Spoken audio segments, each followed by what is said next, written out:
Saya sebagai orang yang pernah belajar hukum sangat malu ketika melihat pelaksanaan program bergizi gratis ini.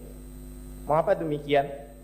Kalau kita lihat peluncuran secara resmi MBG dilakukan kurang lebih di Januari 2025, aturan yang sah atau dasar hukum yang dapat digunakan secara legitimasinya dapat diakui secara peraturan perundang-undangan itu baru terbit di 17 November 2025. Artinya dalam jangka waktu Januari sampai November 2025, negara sama sekali tidak menggunakan prinsipnya sebagai negara hukum, yang dimana negara hukum prasyaratnya adalah harus berdasar pada peraturan perundang-undangan.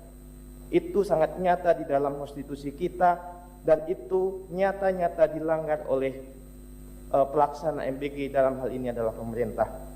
Dan kemudian dalam jangka waktu Januari sampai September 2025,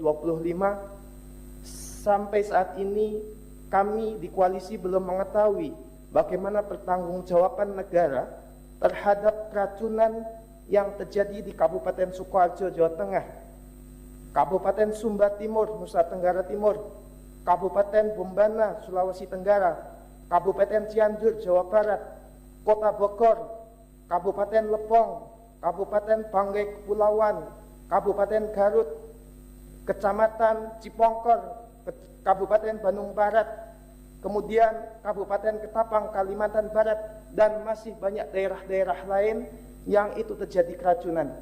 Tapi sampai saat ini kita tidak mengetahui bagaimana tindak lanjut atas pertanggungjawaban negara atas kejadian yang demikian.